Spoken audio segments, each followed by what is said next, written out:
اسرار الحسن شاہ صاحب دامت برکاتہ عالیہ اور قدسیہ سے آپ تشریف لائیں اور اس روح پرور اسلامی محمدیہ اسلامک سینٹر میں منعقدہ محفل میلاد مصطفیٰ میں اپنے خیالات و افکار نعرہ تکبیر، نعرہ رسالت، یا رسول اللہ، سیدی مرشدی، یا نبی، یا نبی، سیدی مرشدی، یا نبی، یا نبی، غلام ہے رسول کے غلام ہیں، غلام یہ رسول میں موت بھی قبول ہے، جہان عشق مصطفیٰ، وہ زندگی مدور ہے، جہان عشق مصطفیٰ، وہ زندگی مدور ہے، نبی کا جو غلام ہے، ہمارا وہ امام ہے، نبی کا جو غلام ہے، ہمارا وہ امام ہے، محمد والا جان پیر اسرار الحسن شاہ صاحب، زندہ باد، آستانہ عالیہ شان شریف، زندہ باد۔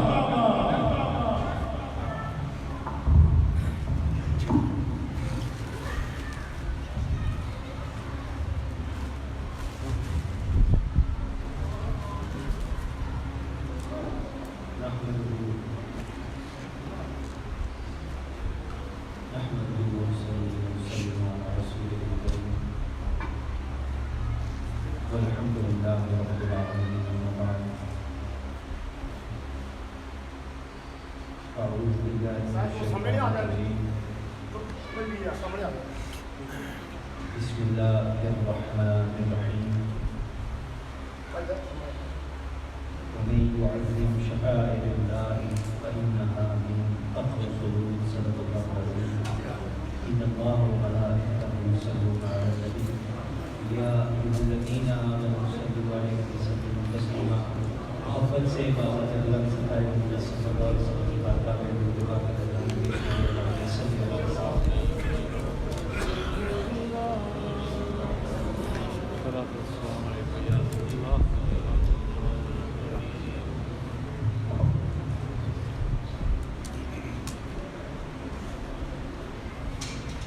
میرے انتہائی محترم خدا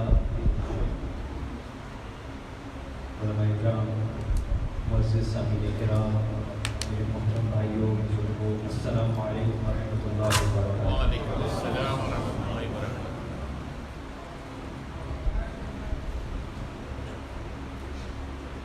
میں ابھی کچھ دیر پہلے بیٹھ کے سرکار مدینہ صلی اللہ علیہ وسلم کی شان میں جو حاضری پیش کرتے تھے میں سن رہا تھا اور مزے کی بات یہ ہے کہ میرے یہ زندگی کا پہلا یہاں وزٹ ہے۔ دو چیزوں کی بہت خوشی ہوتی ہے، سچی جو بات ہے۔ سب سے پہلی چیز کہ اللہ تعالیٰ کے فضل و کرم سے یہ عاشق رسول صلی اللہ علیہ وسلم کے ساتھ ہے۔ کچھ چیزیں محسوس ہو جانی چاہیے، مجھے یہی محسوس ہو رہا ہے اللہ پاک کا آپ سب پہ کرم ہے، اس کمیونٹی پہ کرم ہے کہ آپ نے عشق مصطفیٰ صلی اللہ علیہ وسلم رکھنے والے لوگ۔ دوسری جس بات کی بہت خوشی ہوتی ہے، کئی جگہوں پہ ایسا ہوتا ہے کئی جگہوں پہ نہیں، یہ ان جگہوں میں سے امتحان ہے کہ اللہ کی فضل و کرم سے کہ آپ سب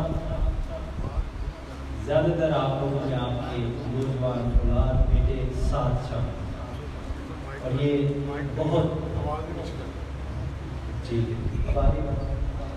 یہ بہت اچھی بات ہے کہ آپ اپنی اگلی جنریشن کے جو بچے ہیں ان کو ساتھ لائیں، ان کو ساتھ لیں۔ جو یہاں الحمدللہ لگتا ہے کہ کمیونٹی میں جو کام کیا جا رہا ہے اس کا اثر ہے، جس کی وجہ سے اللہ کے فضل و کرم سے آپ کے بچے بھی آج آپ کے ساتھ ہیں۔ اللہ پاک آپ سب کو سلامت رکھے، آپ کے ایمان کو سلامت رکھے اور آپ کے عشق کو بھی سلامت رکھے۔ معزز سامعین کرام، میں نے جس آیات کریمہ کی تلاوت کی، اللہ سبحانہ و تعالیٰ فرماتے ہیں وَمَن يُعَظِّمْ، اور جو کوئی تعظیم کرے شعائر اللہ، اللہ کی نشانیوں کی، فَإِنَّهَا مِن تَقْوَى الْقُلُوبِ، اللہ فرماتے ہیں پس بے شک وہ دل تقوی والا ہے۔ And whoever honors the symbols and the signs of Allah subhanahu wa ta'ala, indeed it is from piety of the heart. یعنی اللہ سبحانہ وتعالیٰ فرما رہے ہیں جو چیزیں اللہ سے نسبت رکھتی ہیں، اللہ سے نسبت رکھتی ہیں، اللہ فرماتا ہے جو کوئی ان کا ادب کرے گا، نسبت رکھنے والی چیزوں کا ادب کرے گا، اللہ فرماتا ہے وہ بندہ تقوی والا ہوگا۔ چونکہ آپ نے اللہ کی فضل سے کافی حضرات مجھے پہلے بتایا تھا، عامر صاحب نے بھی اور عیسیٰ صاحب نے بھی مینشن کیا تھا فون پہ کہ کچھ حضرات ایسے ہیں جو کہ اللہ کا کرم الفضل ہے، حصہ اللہ تعالیٰ نے ان کو حج کرنے کی سعادت نصیب کرتا ہے۔ لہٰذا میری گفتگو کا جو موضوع بھی ہے وہ حج کے حوالے سے، اور میں اس کے اندر نسبت کی بات کروں اور آپ سب سے ایک گزارش کروں گا کہ جو بھائی محترم ہمارے حج پاک پہ جا رہے ہیں وہ آج اس گفتگو کو سن کر یہ تصور ساتھ لے کے جائے اور ہمارے لیے بھی دعا کرے، اور جو یہاں آج تشریف فرمائے انکلوڈنگ مائی سیلف، ہم دعا کرتے ہیں، آپ بھی دعا کریں کہ اللہ پاک ہمیں حج عمرے کی سعادت نصیب آمین انشاءاللہ تعالی۔ اور ہم آج مجھے نہ دیکھیے گا، میں کسے کام نہیں ہوں، میری طرف آپ کی توجہ نہیں ہونی چاہیے، میں جو قرآن اور حدیث کی گفتگو کروں گا اس کی روشنی میں آپ بس میری باتوں کو ضرور سنیے گا، کیونکہ یہ قرآن اور حدیث کے مطابق ہوگی انشاءاللہ تعالی۔ تو اس گفتگو سے جو آپ کے اندر تصور میں پیدا کرنا چاہتا ہوں وہ تصور آپ اور اپنے دل میں لے کر ہم اس طرح آج کریں کہ اللہ کی فضل سے ہم بھی اس در کی ادھر بیٹھے ہوئے حاضر ہیں۔ محترم سامعین کرام، پورے کا پورا حج عشق کا آئینے دار ہے، پورے کا پورا حج یعنی ایک ایسا آئینہ ہے جس میں خدا اپنے بندے کو دکھا رہا ہوتا ہے کہ دیکھ میں تجھ سے کتنی محبت کرتا ہوں، سبحان اللہ، اور بندہ اپنے رب کو دکھا رہا ہوتا ہے یا پاک پروردگار ہم تیرے سے۔ It is a mirror in which Allah subhanahu wa ta'ala shows his creation the love that he has for his creation, and mankind shows Allah subhanahu wa ta'ala the love that the mankind has for Allah subhanahu wa ta'ala۔ یعنی حج ایک آئینہ ہے، ایک mirror ہے جس میں عشق کی تصویر دکھائی جاتی ہے، بلکہ اس طرح کہتے ہیں کہ عشق کی تصویر بنائی جاتی ہے۔ عاشق اور معشوق ایک دوسرے کو ملتے ہیں، فرمایا جیسے میرے محبوب بندوں نے کیا تو بھی ویسا عمل دہرا تو تیرا حج ہو جائے، تیرا حج ہو جائے۔ Do as my loved ones did and your hajj will be complete۔ اور بندہ اللہ کے سارے حکم احکام کو مانتے ہوئے اللہ کو راضی کرنے کے لیے حج مکمل کرتا ہے، ہر اس حکم کو مانتے ہوئے جو اللہ تعالیٰ نے کیا ہے۔ اور کیا خوب کسی نے کہا یہ پڑھتے بڑا مزہ آئے گا، انشاءاللہ آپ کو بھی سننے میں مزہ آئے گا۔ خدا کی مرضی، خدا کی خدمت خدا ہی جانے، خدا کی مرضی، خدا کی خدمت، خدا کی مرضی، خدا کی خدمت خدا ہی جانے، لیکن ہم نے سروں کا کعبہ حرم میں دیکھا، دلوں کا کعبہ تیری کریم۔ سامعین کرام، اب اپنا تصور دل میں پیدا ہونے دیجئے گا، ہم اگر حج کا تجزیہ کریں تو پتہ چلتا ہے کہ اس کے مناسک اور ارکان سراسر شعائر اللہ ہے، یعنی اللہ کی نشانیاں ہیں۔ حج کے ہر عمل کے پیچھے اللہ کے فضل و کرم سے کسی نہ کسی کی نسبت یہ چھپی ہے، ہر عمل، ہر ارکان کے پیچھے کسی نہ کسی کی نسبت چھپی ہوئی ہے۔ تمام حج کے ارکان اللہ کے نیک بندوں کے عمل ہیں، اللہ تعالیٰ کے نیک اولیاء، کامل اولیاء اللہ تعالیٰ کے نیک بندوں کے عمل ہیں۔ باری تعالیٰ اپنے محبوب بندوں کے افعال اور اعمال کو اور ان کی اداؤں کو اتنا پسند کرتا ہے، اتنا پسند کرتا ہے کہ اس نے قیامت تک ان نیک بندوں کی اداؤں کو اپنے گھر کے حج کے ارکان بنا۔ سبحان اللہ۔ Allah loves immensely the acts of his loved ones, his awliya and his anbiya. He loves it, and he loves it so much that till the day of Qiyamah, Yawm al-Qiyamah, he has established them as the rituals of Hajj. زمین و آسمان کے ذرے ذرے میں تیرے جلوے، نگاہوں نے جدھر دیکھا نظر آیا نشان تیرا۔ بندہ گھر سے چلتا ہے، یوں سمجھیے اب ہم گھر سے چل پڑے، بندہ گھر سے چلتا ہے اللہ کا حج ادا کرنے کے لیے، ساری زندگی کی جمع پوری اکٹھی کر کے خرچتا ہے، اپنے خاندان والوں کو، اپنے بچوں سے دور ہوتا ہے، خدا کے گھر کی حاضری کے لیے جاتا ہے، اللہ کے گھر میں حج ادا کرنے کے لیے پہنچتا ہے. جب وہ بندہ وہاں پہنچتا ہے، اور انشاءاللہ تعالی یہاں ایسے بندے اپنی تشریف فرمائیں جن کو یہ سعادت حاصل ہوئی ہے، انشاءاللہ وہ جائیں گے. جب وہ وہاں پہنچتے تو اللہ فرماتا ہے تو اب میرے لیے یہاں تو آ گیا ہے. اللہ فرماتا ہے اب وہ کر جو میرے پیاروں نے کیا، تو وہ کر جو میرے پیاروں نے کیا تھا، تو اب ایسے چل جیسے میرے پیارے چلے تھے، تو وہ پہن جو انہوں نے پہنا تھا.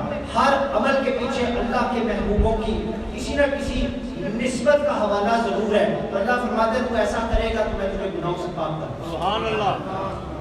سامعین کرام، 8 ذی الحجہ کی صبح نہا دھو کر آپ 2 سادہ چادریں پہنتے ہیں، اور یہ بڑی اہم چادریں ہیں. یہ پہن کے ادھر بھی جانا اور یہ پہن کے خدا کی بارگاہ میں بھی پیش ہونا. یہی چادریں پہن کر ایک ہی چادر ہونی ہے، کفن میں لپٹ کر ہم نے جانا ہے. اپنی موت کو یاد رکھا کیجیے. یہ دنیا کی بڑی عجیب و غریب سی دوڑ ہے، یہ سب چیزیں بھلا دیتی ہے. یہ جو چمکتی چمکتی ہمیں لائٹیں اور بتیاں نظر آتی ہیں، اور جناب عجیب قسم کے معاملات، اور دنیا ہے ہی عجیب. کسی بڑے عقل مند بندے نے کہا کہ اس دنیا میں جو بندہ یہ سمجھے کہ اس کو سکون مل سکتا ہے وہ سب سے بے وقوف بندہ ہے. یہ دنیا سکون کی ہے ہی نہیں. 8 ذی الحجہ کو نہا دھو کر 2 چادریں پہن لیتے ہیں. کیوں؟ ارے اس لیے یہ تو وہی لباس ہے جو تعمیر کعبہ کے وقت دونوں باپ بیٹے حضرت ابراہیم اور حضرت اسماعیل علیہ السلام نے زیب تن فرمایا. یہ جو 2 چادریں ہیں یہ آپ نے زیب تن فرمایا. اللہ سبحانہ و تعالیٰ فرماتے ہیں، اللہ کی ذات فرماتے ہیں کہ یہ لباس مجھے اتنا پسند ہے. اب جتنے حاجی ہیں، جتنے حاج، جتنے اس حرم کے اس گھر کے حاضری دینے والے ہیں، تا قیامت تک اپنے پسندیدہ لباس اتار دیں، اپنے لباس کو سائڈ پہ کر دیں، یہ 2 چادریں اوڑھ کر احرام پہن کر آئے، تب حج اور عمرہ مکمل ہوگا. اب احرام کی حالت ہے، جو ہی عرب کی سرزمین پر قدم لگتے ہیں، احرام کی حالت میں عرب کی سرزمین پر قدم لگتے ہیں تو ہر حاجی کی زبان پر کلمات جاری ہوتے ہیں، سب کی زبان پر تلبیہ جاری ہو جاتی ہے. وہ کہتے ہیں لبیک اللہم لبیک. بڑے آپ ہی لبیک اللہم لبیک لبیک لا شریک لک لبیک ان الحمد والنعمت لک والملک لا شریک لک. ہم کہتے ہیں اے میرے پاک پروردگار، وی آر پریزنٹ، اے پاک پروردگار ہم حاضر ہیں، تیرا کوئی شریک نہیں ہے. یا اللہ تیرا کوئی شریک نہیں ہے. بے شک تمام تعریفیں، تمام نعمتیں اللہ تیرے لیے ہی ہیں. تو ہی بادشاہ ہے، تو ہی مالک ہے. اے پاک پروردگار تیرا کوئی شریک نہیں. اب اس بات کو تھوڑا سا میں کھولنا چاہتا ہوں، ان پیک کرنا چاہتا ہوں. تلبیہ کے یہ الفاظ لبیک یعنی میں حاضر ہوں، آئی ایم پریزنٹ. آپ اللہ کی بارگاہ میں کہہ رہے ہیں یا اللہ میں حاضر ہوں. دراصل یہ سیدنا ابراہیم علیہ السلام کی اس پکار کے جواب میں جو انہوں نے آج سے 3,500 ساڑھے 4,000 سال پہلے یہ پکار بلند کی تھی. آپ کو اللہ تعالیٰ کی طرف سے حکم ہوا جب تعمیر کعبہ مکمل ہوگی، اللہ نے فرمایا کہ اب آپ میرے گھر کی طرف لوگوں کو بلائیں. تو حضرت ابراہیم علیہ السلام ابو قبیس نامی پہاڑ پر چڑھ گئے اور وہاں سے تمام انقاف عالم کو بیت اللہ شریف کی طرف بلانے کا آپ نے ایک ندا لگائی. تو یہ پکار صرف زمین پر نہیں تھی میرے پیارے بھائیوں، یہ پکار عالم ارواح میں بھی سنائی گئی. اور اس کے جواب میں جن جن خوش نصیب روحوں نے، جن جن خوش نصیبوں نے اس پکار کے جواب میں یہ کہا لبیک، وہ آج بھی کہیں گے لبیک، وہ کل بھی جا کے کہیں گے لبیک، اور تا قیامت تک وہی روحیں جو آئیں گی وہی کہیں گے لبیک. اللہ اکبر، نعرہ رسالت، یا رسول اللہ، سیدی مرشدی یا نبی یا نبی، سیدی مرشدی یا نبی یا نبی. سامعین کرام، اگر آپ کا ساتھ ہو تو انشاءاللہ تعالیٰ یہ سفر تو ویسے ہی بہت خوبصورت ہے. انشاءاللہ تعالیٰ ہمارے دلوں کو یہاں بیٹھ کر بھی سکون ملے گا. بس آپ کا ساتھ ہونا چاہیے. خانہ خدا میں قدم رکھتے ہی آنسوؤں کی پہلی جھڑی سے جذبہ عشق و مستی کی تسکین ہوتی ہے. بندہ داخل ہوتے ہی دیوانہ وار پتھر کی بنی ہوئی ایک دیوار، پتھر کا بنا ہوا ایک گھر، اس کے ارد گرد دوڑنا شروع کر دیتے، اس کے ارد گرد دوڑنا شروع کر دیتے، جس کو ہم طواف کعبہ کہتے ہیں، اس کا طواف کرنے شروع کر دیتے۔ اور یہ صرف زمین پر نہیں، عرش پر فرشتے بیت المعمور کے گرد طواف کرتے ہیں، زمین پر اللہ کے بندے اس کے کعبے کا طواف کرتے ہیں۔ اب آپ کو میں لے کے جانا چاہ رہا ہوں حجر اسود کے پاس۔ یاد رکھیے حجر اسود عام پتھروں کی طرح ایک پتھر ہے، لیکن چونکہ اس حجر اسود کو سرکار مدینہ صلی اللہ علیہ وسلم، زہرا پاک کے بابا صلی اللہ علیہ وسلم، علی کے پیر صلی اللہ علیہ وسلم، صدیق کے دستگیر صلی اللہ علیہ وسلم کے مبارک ہاتھوں نے کعبے کے اندر ان کو اس پتھر کو اٹھا کے نصب کیا اور اپنے مبارک لبوں سے اس کو چوما۔ اس نسبت کے صدقے حجر اسود تمام پتھروں میں افضل ہو، سبحان اللہ، اس کو تمام پتھروں میں فضیلت ہو گئی۔ احترام اور بوسہ دینا اس پتھر کو عشق کی ادا بن گیا۔ حضرت عمر فاروق رضی اللہ تعالیٰ عنہ نے فرمایا ایک دفعہ حجر اسود کو مخاطب کر کے، آپ نے فرمایا کہ میں تجھے اس لیے نہیں چھوڑتا، میں تجھے اس لیے نہیں بوسہ دیتا کہ تو کعبے کے اندر نصب ہے، ارے میں تجھے چومتا ہوں، میں تجھے بوسہ دیتا ہوں تو اس لیے دیتا ہوں کہ میرے پیارے مصطفیٰ صلی اللہ علیہ وسلم کے پاک لبوں نے تجھے چوما ہے۔ ارے حجر اسود نو کسے سوال کیتا تیرا رنگ کیوں اینا کالا ہے اور تیرے اندر کیڑی خوبی ہے، تینوں ہر کوئی چومن والا ہے۔ حجر اسود مڑ جواب دیتا تو میرا شان بھی سب والا ہے، مینو دنیا ایس نہیں چومتی ہے، مینو چومنے کا قبلی باسا۔ نعرہ تکبیر، نعرہ رسالت، نعرہ رسالت، نعرہ حیدری، نعرہ غوثیہ، آستانہ دیا چلے شریف، زندہ باد، آستانہ دے چلے شریف۔ طواف اور حجر اسود کو بوسہ دینے کے بعد after we have done the circumambulation of the Kaaba and we have kissed حجر اسود، اس کے بعد حاجی کہاں جاتا ہے؟ مقام ابراہیم۔ بڑے غور سے یہ بات سنیے، حرم کی زمین اور قدم رکھ کے چلنا، حرم کی زمین اور قدم رکھ کے چلنا، ارے سر کا موقع ہے ہو جانے والے۔ یہ پاک زمین اتنی پاک اور افضل ہے، یہاں قدم نہیں، یہاں سر رکھنا چاہیے۔ حرم کعبہ کا وہ مقام جہاں اللہ کے خلیل حضرت ابراہیم علیہ السلام کے قدم مبارک لگے تھے، اسے اللہ نے جائے نماز بنانے کا حکم دے دیا۔ اللہ قرآن میں فرماتا ہے وَاتَّخِذُوا مِن مَّقَامِ إِبْرَاهِيمَ مُصَلًّى، ابراہیم علیہ السلام کے کھڑے ہونے والی جگہ کو نماز کا مقام بنا لو۔ The place where Ibrahim علیہ السلام stood, make it a place of prayer۔ ارے جب تک مقام ابراہیم علیہ السلام پر 2 رکعت نماز نہ ادا کی جائے، طواف کعبہ کی تکمیل ہی نہیں ہوتی، حج نامکمل رہتا ہے۔ ارے جہاں اللہ کے خلیل کے قدم لگ جائیں، اللہ کے محبوب کے قدم لگ جائیں، اس کو خدا سے، اس جگہ سے خدا کو اتنی محبت ہو جاتی ہے کہ خدا نے ساری خدائی کو وہاں سر بسجود ہونے کا حکم دے دیا۔ میرے بھائیوں، یہ وہ پتھر ہے جس پر کھڑے ہو کر کعبہ اللہ کی تعمیر حضرت ابراہیم علیہ السلام نے فرمائی۔ اللہ نے اس پتھر کو تا قیامت تک جائے نماز بنا دیا۔ قیامت تک حج کرنے والے تمام مخلوق خدا ابراہیم علیہ السلام اس مقام پر جہاں ابراہیم علیہ السلام کھڑے ہوئے، جہاں آپ کے قدم لگے، آپ کے پاؤں مبارک لگے، وہاں جا کر اپنا نفل ادا کرتے ہیں۔ ارے ان لوگوں کی پیشانی اس جگہ پر لگتی ہے جہاں ابراہیم علیہ السلام کے نقش قدم مبارک لگے ہیں۔ ارے کوئی توحید کا ماننے والا ہو، کوئی توحید کا ماننے والا ہو، پیشانی مقام ابراہیم پر لگے گی۔ ارے کوئی مولوی یا ملا ہو، پیشانی مقام ابراہیم پر لگے گی۔ کوئی اللہ کا ولی ہو، اس کی پیشانی مقام ابراہیم پر لگے گی۔ کوئی غوث ہو، پیشانی مقام ابراہیم پر لگے گی۔ کوئی قطب ہو، پیشانی مقام ابراہیم پر لگے گی۔ کوئی ابدال ہو، پیشانی مقام ابراہیم پر لگے گی۔ کوئی اوتاد ہو، پیشانی مقام ابراہیم پر لگے گی۔ ارے کوئی صحابی بھی ہو، پیشانی مقام ابراہیم پر لگے گی۔ ارے میرے بھائیوں، جان لو اللہ کو اپنے محبوب بندوں سے اتنی محبت ہو جاتی ہے کہ ان کی اداؤں کو خدا اپنی عبادت بنا دیتا ہے۔ سبحان اللہ، سبحان اللہ۔ اور کیا خوب کسی نے کہا اللہ والوں سے نسبت بڑی چیز ہے، اور نسبت بننا لیو اے گانو سمجھو، اللہ والوں کو اللہ والوں سے نسبت بڑی چیز ہے، خدا یہ دولت بڑی چیز ہے۔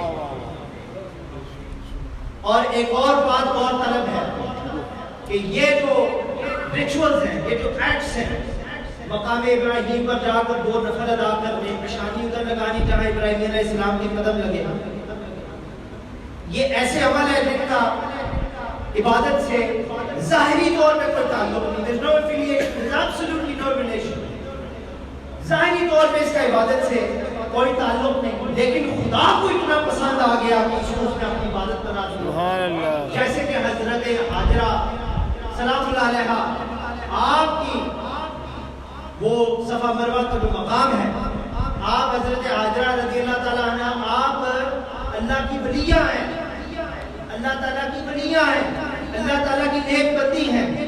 آپ کا پانی کا تلاش کرنا، صفا مروہ کے درمیان دوڑنا، جسے اب صدیاں گزر چکی ہیں، اللہ کی اس پیاری بندی کی یہ ادا خدا کو اتنی پسند آ گئی کہ اللہ نے حکم فرما دیا کہ یہ مناسک حج کا حصہ ہے۔ میرے بھائیوں، کائنات میں کوئی چیز فالتو نہیں، یہ کم عقل والے بندے کہتے ہیں کہ ایویں کہہ رہے ہیں، ایویں ہو رہا ہے، ایویں کچھ نہیں ہوتا۔ ہر چیز میں اللہ کی حکمت ہے۔ یہ جو آپ کے سامنے آج میں بیان کر رہا ہوں، اس کی بھی کوئی وجہ ہے کہ ہم اس چیز کو اپریشیٹ کریں کہ نسبت بڑی چیز ہوتی ہے، نسبت بڑی چیز ہوتی ہے۔ آج کل کے ڈائریکٹ کعبہ پہنچ جاتے ہیں نا، کہتے ہیں کہ ڈائریکٹ اللہ کو جانا ہے، اور نسبت کو سمجھو، اے وایا روٹ جاتا ہے، نسبت کو سمجھیے۔ حج کے تمام مناسک کے میں اسی لیے بیان کر رہا ہوں، اللہ قرآن میں فرماتا ہے ان الصفا والمروہ من شعائر اللہ، اللہ فرماتا ہے بے شک صفا مروہ اللہ کی نشانیوں میں سے ہے۔ فرمایا جیسے وہ دوڑے، اب ویسے 7 چکر لگا، جیسے حضرت حاجرہ دوڑی، اللہ فرماتا ہے تو بھی 7 چکر لگا۔ اب جہاں حضرت اسماعیل علیہ السلام کی ایڑیاں رگڑی، وہاں اللہ تعالیٰ نے زمزم کا کنواں بنا دیا، اس کو اپنی نشانی بنا دیا، اس کے اندر اللہ تعالیٰ نے شفا رکھا۔ یہ کیا ہے چیز ہے؟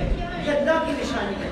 کن سے نسبت ہے؟ اللہ تعالیٰ کے پیاروں سے ان کی نسبت ہے۔ اور کیا اللہ نے ان کو بنا دیا؟ اپنی عبادت بنا دی۔ یہ خدا کی عبادت کر رہی ہے، یہ اللہ کی عبادت ہو رہی ہے۔ اور کیوں ہو رہی ہے؟ کیونکہ اس کا حکم ہے۔ مگر ان کے اندر کیا ایسی چیز ہے؟ ان کے اندر اللہ کے ساتھ نسبت ہے، اس کے اندر اللہ کے ساتھ نسبت ہے۔ آئیے سفر کو آگے چلاتے ہیں۔ اب حاجی عرفات کی طرف روانہ ہو جاتا ہے، جس طرح انشاءاللہ ہمارے یہ محترم بھائی جائیں گے، اللہ کے فضل سے خدا دعا یہ سوچ کے دل خوش ہو جاتا ہے کہ اللہ لے جائے۔ آپ سب ہم سب کے لیے آواز آ کے دعا کیجیے گا۔ عرفات بہت اہم موقع ہے۔ عرفات میں حاضری فرض کی ادائیگی کے اعتبار سے حج کا درجہ ہے، باقی سب واجبات، all the rituals, all the stages، ان کے اپنے اپنے درجات ہیں، کوئی ڈیزائربل ہے، کوئی سنن ہے، اپنے اپنے درجات ہیں۔ عرفات کی حاضری فرض کی ادائیگی کے اعتبار سے حج کا مرتبہ رکھتی ہے۔ اب عرفات کو سمجھیے، عرفات کیا؟ آئیں میں آپ ادھر بھی نسبت دکھاؤں۔ عرفات ہے کیا؟ عرفات لغوی معنی اس کا ہے پہچان، ریکگنیشن، ریکگنائزنگ، اور یہ اس یادگار کی علامت ہے جو حضرت آدم اور حضرت حوا سلام اللہ علیہ، حضرت آدم علیہ السلام اور حوا سلام اللہ علیہ، آپ کی آپس میں جنت سے نکلنے کے بعد، طویل جدائی کے بعد، عرفات میں جو ملاقات، جو ملاپ ہوا، وہ خدا کو اتنا پسند آ گیا۔ یہ جو 2 مقبول خدا کے بندے ہیں، ان کی یہ ادا، یہ ملاپ، یہ ایک دوسرے کو پہچاننا، یہ ایک دوسرے کے ساتھ ملاقات عرفات میں اللہ کو اتنا پسند آ گیا کہ قیامت تک اس ملاپ کو اللہ نے مناسک حق کی بنیاد کرا دیا۔ یہ وہ میدان ہے جہاں اس دن ہر حاجی، اور یہ بات غور سے سنیں، اس چیز کی کمی ہے اس لیے میں اس پہ ایمفسائز کر رہا ہوں، یہ وہ میدان ہے جہاں اس دن ہر حاجی خدا کی بارگاہ میں توبہ کرے، اللہ کی بارگاہ میں معافی مانگے۔ تمام حاجی توبہ کریں, گڑ گڑا کے جہاں ہوتے ہیں, گڑ گڑا کے خدا کی بارگاہ میں اپنے گناہوں کی معافی مانگتے ہیں. آئیے آج میں آپ کو بتاتا ہوں کہ توبہ کرنی ہے تو کس طرح کرنی چاہیے. میں آپ کو وہ ادا دکھاتا ہوں جو خدا کی بارگاہ میں مقبول ہے. ہم تو میں انتہائی گناہگار ہوں, مگر جب توبہ کا لمحہ آتا ہے تو اولیاء کی طرف دیکھیں کیسے تڑپ تڑپ کے انہوں نے خدا کی بارگاہ میں جھک کر معافی مانگی. حضرت شیخ سعدی شیرازی رحمت اللہ تعالی علیہ فرماتے ہیں, پیروں کی پیر کی بات سناتے ہیں. آپ فرماتے ہیں کہ ایک دفعہ ایک بندہ مطاف میں کنکروں پر اپنی پیشانی رکھ کر پھوٹ پھوٹ پھوٹ کے رو رہا ہے. اتنی درد کے ساتھ, توبہ کا مقام ہے, اتنی درد کے ساتھ رو رہا تھا, اتنی درد کے ساتھ اللہ کی بارگاہ میں معافی مانگ رہا تھا, اتنی درد کے ساتھ دعائیں کر رہا تھا, تڑپ رہا تھا کہ اے میرے پاک پروردگار تو ایک دفعہ معاف کر, میرے جو گناہ ہے جانا مجھے معاف کر رہا. شیخ فرماتے ہیں کہ وہ اتنی درد اور اتنی تکلیف اور اتنی تڑپ کے ساتھ وہ اللہ کی بارگاہ میں گڑ گڑا رہا تھا. یہ کیفیت اپنے اندر خدا کا واسطہ پیدا ہونے دیجیے. وہ اتنی درد کے ساتھ رو رہا تھا. شاید فرماتے ہیں کہ اس بندے کے ارد گرد جو 4-5 بندے تھے, اس بندے کے روتے ہوئے کہ یہ حالت ایک اس کی طرف آئی, اور اتنے امپریس ہوئے کہ اپنی ان کو دعائیں بھول گئی. اس بندے کے لیے اللہ کی بارگاہ میں توبہ کرنا شروع. انہوں نے سوچا کہ یہ بندہ پتہ نہیں کتنا گناہگار ہے, یا اللہ اسے معاف کر دے. یہ بندہ پتہ نہیں کیا جرم کر کے آیا ہے, اللہ اس کو معاف کر, اس کی دعائیں قبول فرمائے. اے پاک پروردگار اس کو معاف کر. اپنی دعائیں چھوڑ دی اس بندے کے لیے. کیوں؟ کیونکہ اس طرح گڑ گڑا کے رو کے وہ معافی مانگ رہا تھا. شیخ لکھتے ہیں کہ لوگ اتنے متاثر ہو کے وہ 4-5 جو اس کی سن رہے تھے, دیکھ رہے تھے اس کی حالت اتنی کیا ہوئی اور کس طرح یہ توبہ کر رہا تھا. ہمیں تو جھکتے ہوئے بھی تکلیف ہوتی ہے, جو یہ سچی بات ہے. ذرا آپ دیکھیں آگے میں آپ کو بتاتا ہوں یہ شخصیت کون تھی, تو ہل جانے والی بات ہوگی. شیخ فرماتے ہیں کہ وہ بندے اپنی دعائیں, اپنی توبہ, وہ سارے معاملات بھول کے اس بندے کے لیے معافی مانگنے شروع ہو. کچھ دیر بعد وہ روتا ہوا بندہ جو اللہ کی بارگاہ میں سجدہ کیا اور رو رہا تھا, شیخ فرماتے ہیں کچھ دیر بعد وہ اٹھنے شروع ہوئے. جب وہ اٹھنے شروع ہوا تو اس کو دیکھنے والا بندہ جو اس کے لیے معافی مانگنے شروع ہوا تھا, اپنی معافی بھول کے, اپنی توبہ بھول کے اس کے لیے معافی مانگ رہا تھا. وہ کہتا ہے کہ میں دیکھوں تجھے یہ کون ہے, یہ کون گناہگار ہے, اس سے پتہ نہیں کون سی غلطی ہو گئی ہے, اس سے پتہ نہیں کیا جرم ہو گیا ہے, پتہ نہیں اللہ کی بارگاہ میں یہ کتنا برا ہو گیا ہے. خدا کی قسم اپنے اعمال کی طرف کبھی دیکھنا چاہیے, اپنے گربان میں بھی کبھی جھانک کے دیکھیں. خدا دعا کے زندگی موت جاڑی اسی سارے پردیس سے آج بیٹھے ہیں, یہ لمحات ایک ایک کر کے ختم ہو جانے ہیں. آپ سب خوش نصیب ہیں کہ سرکار کی شان سننے کے لیے آج آپ ادھر بیٹھے ہیں. دعا کریں ایسے ہی کسی ایک کمرے کے اندر اللہ میری اور تیری جان دکھا دے, تاکہ اس بارگاہ میں جب ہم پیش ہو تو یہ کہتے ہوئے پیش ہو کہ یا اللہ تیرے محبوب کا ذکر ہی کرتے اتھی آئے ہیں. انشاءاللہ اسی کے سچ کے بخشش ہوگی. تو وہ جو بندہ رو رہا تھا, وہ جب اٹھ رہا تھا, تو شیخ لکھتے ہیں کہ ایک پاس بندہ اپنی توبہ, اپنی دعائیں بھول کر اس بندے کے لیے معافی مانگنے شروع ہو گیا. اس کے دل میں تجسس آیا تو میں دیکھوں تجھے یہ بندہ کون ہے, یہ کتنا گناہگار ہے. آج میں اس کو یہ حوصلہ دے دوں, یار تو فکر نہ کر, تیرے لیے ان سب بندوں نے دعا کی ہے, تیرے لیے ان سب بندوں نے معافی مانگی ہے. اللہ بڑا رحیم ہے, تیرا گناہ جتنا بھی بڑا ہو خدا کی رحمت اس سے بڑی ہے, تو میرے بھائی فکر نہ کر. وہ بندہ کہتا ہے, شیخ لکھتے ہیں کہ جب وہ روتا ہوا بندہ, جھکا ہوا بندہ خدا کی بارگاہ میں کھڑا ہوا, تو اس بندے نے جب غور سے ان کا چہرہ دیکھا تو دیکھنے والے کی چیخ نکل گئی, کیونکہ وہ کوئی بندہ نہیں بلکہ پیروں کے پیر شیخ عبد القادر جیلانی رحمۃ اللہ. نعرہ تکبیر, نعرہ رسالت, سیدی مرشدی یا نبی یا نبی, میرے بھائی سیدی مرشدی یا نبی. زندگی کا یاد رکھیے, میرے آپ یہاں کافی ایسے بزرگ بیٹھے ہیں اور میرے لیے قابل احترام ہے. اللہ پاک آپ سب کا سایہ ہمارے سروں پہ سلامت رکھے. آپ ہمارے لیے خاص طور پہ میرے لیے دعا کریں. میں یہ بیان نہیں کروں, اگر اس کے باوجود اگر اللہ نے میرے جیسے نکبے بندے کی نصیب میں یہ نیکی لکھ دی ہے تو اللہ اپنے محبوب کے سب کے لیے حاضری قبول بھی فرمائے. اللہ پاک آپ سب کو زندگی دے، سلامت رکھے۔ یاد رکھیے کہ زندگی کا ہر لمحہ اللہ ہمیں توبہ کا موقع دے۔ آپ عرفات کا انتظار کیجیے گا، زندگی کا ہر لمحہ اللہ تعالیٰ انسان کے نصیب کے اندر وہ توبہ کا دروازہ کھلا ہے، کسی وقت ہی، ابھی اسی وقت ہی آپ توبہ کر لیں، اللہ معاف کرنے والی ذات ہے۔ اور آج یہ بات آپ کو اس لیے سنائی ہے کہ ہم اتنے گناہ گار ہو گئے، ہماری آنکھوں میں آنسو پتہ نہیں کیوں نہیں آتے، مگر اللہ کے ولیوں کے ولی، اولیاء کے تاجدار کس طرح لوگ خدا کی بارگاہ میں توبہ کر رہے ہیں۔ اللہ وہ کیفیت ان کے صدقے ہمیں بھی نصیب ہے، اللہ ہماری بھی توبہ قبول فرمائے۔ میرے بھائیوں، واپس عرفات کی طرف آپ کو لے جانا چاہتا ہوں۔ نماز ظہر کا وقت آ جاتا ہے، وہ حاجی جو عمر بھر نماز کی پابندی کرتا ہے، کیوں؟ کیونکہ اللہ کا حکم ہے۔ اللہ قرآن میں فرماتا ہے ان الصلاۃ کانت علی المؤمنین کتابا موقوتا۔ اللہ فرماتا ہے بے شک نماز مومنوں پر مقررہ وقت کے حساب سے فرض ہے، فرض ہے۔ یہ صرف عرفات میں فرض نہیں ہے، یہ صرف مسجد میں فرض نہیں ہے، یہ ہر جگہ ہمارے پر فرض ہے، ہر بالغ بندے پر یہ فرض ہے۔ نماز کو لائٹلی نہ لیا کرے۔ کوئی بات نہیں، آپ اگر نوکری کر رہے ہیں، میں بھی باہر ہی رہتا ہوں، میں واقف ہوں کس طرح کے معاملات پردیس میں ہوتے ہیں، مگر اس کے باوجود نماز کو اگر آپ دل سے کہنا کہ یا اللہ تیری نماز ہے، پڑھنی بھی تیرے واسطے، توفیق بھی کوئی لینے لیتے پڑھا میں تو انشاءاللہ اللہ تعالیٰ خود وسیلہ بتا۔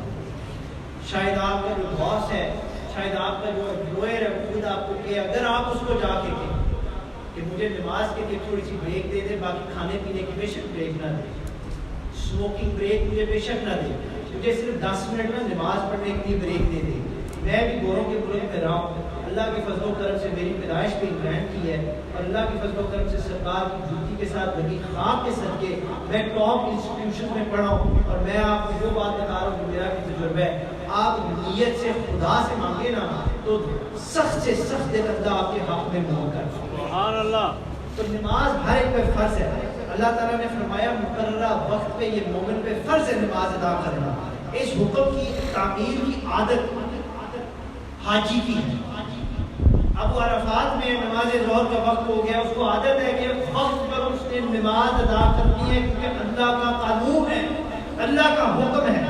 مگر یہاں عرفات میں ظہر کی نماز کا جب وقت ہوتا ہے تو اس سے جو اگلی نماز ہے، نماز عصر ہے، اس کا بھی وقت نہیں ہوا، مگر اس کو بھی وہ ظہر کے ساتھ ملا کر پڑھتا ہے۔ کیوں؟ کیونکہ یہ محبوب مصطفیٰ، محبوب الہی صلی اللہ علیہ وسلم کی سنت مبارک ہے۔ یہ ان کی ادا ہے جس کے مقابلے میں خدا کی شریعت معطل ہو گئی، ارے جس کے مقابلے میں اللہ نے اپنا قانون بدل دیا، جس کے مقابلے میں اللہ تعالیٰ نے یہ ہمیں مہلت فرما دی، اس سنت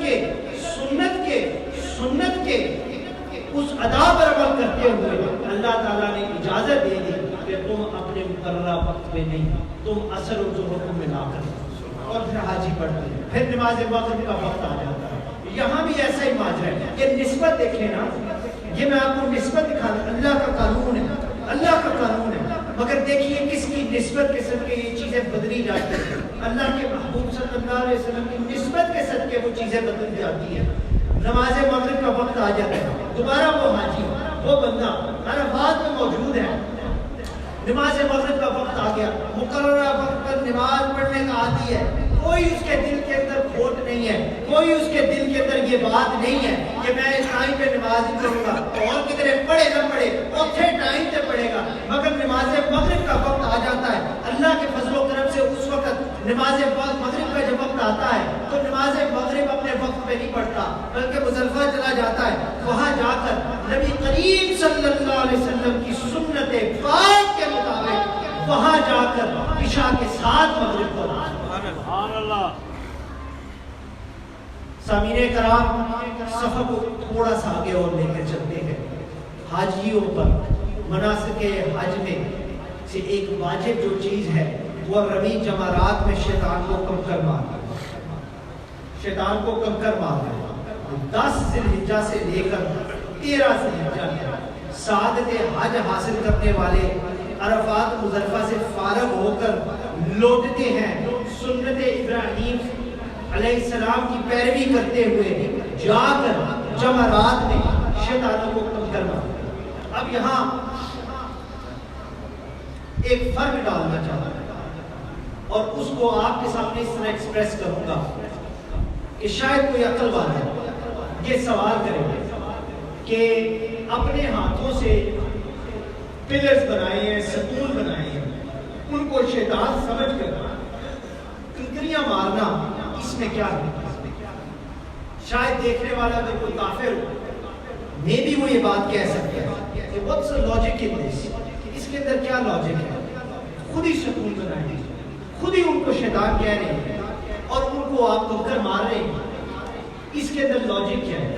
اس کے پرسپیکٹیو سے اس کے نقطۂ نظر سے اس کے پوائنٹ آف ویو سے جس کے پاس شاید ایمان کی دولت نہیں یہ بات اس کے پوائنٹ آف ویو سے لاجک کے حوالے سے عقل کے حوالے سے حکمت وہ کہہ رہے ہیں وزڈم کے حوالے سے کہ یار اس کے اندر کیا لاجک ہے.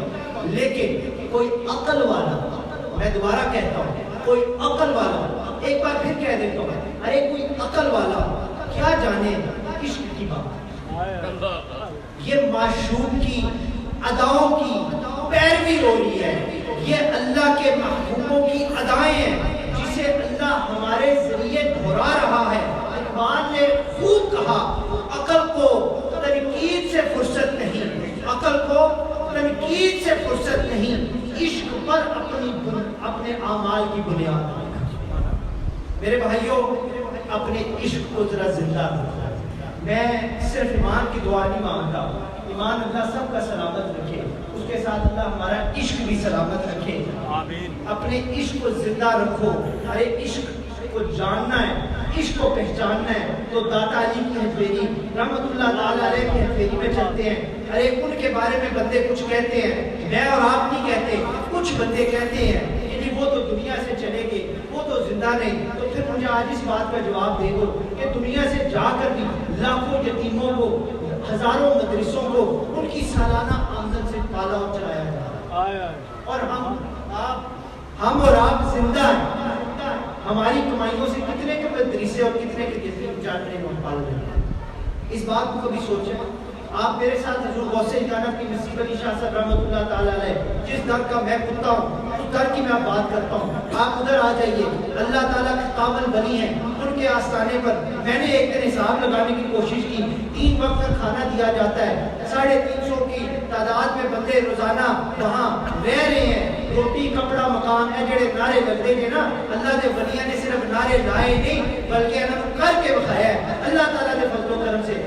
نصیب علی شاہ صاحب رحمۃ اللہ تعالیٰ علیہ کے آستانے پر 3 وقت کی روٹی بھی دی جاتی ہے اور آپ میں سے بلکہ حضرت صاحب جو ادھر الحمدللہ اس بات پہ بھی آئے ہیں آپ اس بات پہ جا کے دیکھیں بلکہ اللہ تعالیٰ کے کامل کسی ولی کے آستانے پر جا کے دیکھیں یہ جو لنگر چل رہا ہے یہ صاحب مزار اللہ کی توفیق سے اللہ کی کرم سے جو چلا رہا ہے. باقی انسانی دنیا دار بندے کی اتنی تو ساڑھے کا 4 بندے آ جائے سر وقت پہ جائے ہوٹل ہے کہ یہ کہا بھائی ہمارا تو یہ معاملہ ہے. تو زندہ ہو کر ہم ان بندوں کو نہیں ہم ان کی خدمت کر سکتے. زندہ ہو کر کتنے مدرسوں کا بوجھ ہم نے اٹھایا ہوا ہے. زندہ ہو کر ایک مسجد کو ہم بات نہیں کر سکتے جس طرح کرنے کا حق ہوتا ہے. مگر اس دنیا سے جا کر داتا علی حجویری کی سالانہ آمدن سے آپ رحمۃ اللہ تعالیٰ علیہ کی سالانہ آمدن سے ہزاروں یتیم بھی پال رہے ہیں مدرسے بھی پال رہے ہیں. پھر شاید یہ بات اس طرح ہونی چاہیے کہ ایسی مردہ ہے تو وہ زندہ ہے ہم مردہ ہیں وہ زندہ ہے کیونکہ اللہ تعالیٰ کے کامل بنی ہے. آئیے بات کو آگے لے کے چلتے ہیں. میں آپ کو مقام منا کی طرف لے چلتا ہوں. قربانی کا وقت آ گیا. یوں تو دنیا میں ہر جگہ اللہ کے نام پر صدقہ اور خیرات کے لیے جانور ذبح کیے جاتے ہیں لیکن ذبیح اللہ یہ بھی نسبت ہے. یہ میں ساری گفتگو آج اللہ کی مدد سے نسبت میں حضرت اسماعیل علیہ السلام کے ساتھ اس جگہ کو جو نسبت ہے اس کے صدقے وہاں قربانی دینے کا مقام وہاں قربانی دینا اور دنیا کی ہر جگہ پہ قربانی دینا اور اس نسبت کے صدقے سے جو حضرت اسماعیل علیہ السلام کے ساتھ اس جگہ کو ہے اس کا مقام الگ ہو جاتا ہے. آپ 2 جانور جو خریدیں ایک ہی جگہ سے خریدیں ایک ہی قیمت کے خریدیں ایک ہی رنگ کے خریدیں ایک ہی وزن کے خریدیں ایک کے لیے لیے آپ دل میں یہ خیال کر رہی ہیں میں نے اپنے لیے رکھنا ہے، اور ایک کے لیے آپ یہ خیال کر لیں کہ اللہ کی بارگاہ میں پیش کرنا ہے، تو وہ جو اللہ کی بارگاہ میں پیش کرنا ہے اس کے بارے میں خدا خود فرماتا ہے وَالْبُدْنَ جَعَلْنَاهَا لَكُم مِّن شَعَائِرِ اللَّهِ، اللہ فرماتا ہے ہم نے ان جانوروں کو تمہارے لیے اللہ کی نشانیاں بنائی۔ سبحان اللہ، اس کا مقام الگ ہو جاتا ہے۔ ارے جس کو صرف دل میں یہ کہ نیت سارے دل خراب ہے، اپنی نیت کی طرف ہمیں دیکھنا چاہیے۔ ارے جس کے بارے میں صرف دل سے نیت کی ہو، صرف دل میں یہ نیت کر جو کہ اللہ کے لیے، تو اللہ تعالیٰ اس کا مقام بنا دے۔ اب آئیے قربانی کے بعد ہم نے اور الحمدللہ یہ تو خوش نصیب جا رہے ہیں، انہوں نے قربانی دینے کے بعد سر منڈوانا ہے، اس کے بعد ان کا حج منڈوانا ہے۔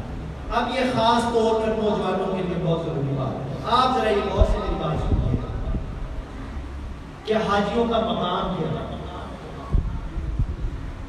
ہم اس سوسائٹی اس کمیونٹی میں رہ رہی ہے، اور مجھے وقت کا پتہ ہے، اگر آپ مہربانی فرمائیں کہ آپ میری بات بالکل خود سنیں، کیونکہ میں اللہ کے فضل و کرم سے کسی لالچ سے یہاں نہیں بیٹھا، مجبوراً یہاں بیٹھا، کیونکہ اگر یہاں بیٹھ کر اس حاضری کی سعادت مجھے نہ نصیب ہو تو جب میں ادھر پیش ہوں گا تو میں کیا دکھاؤں، کیا کر کے آئے؟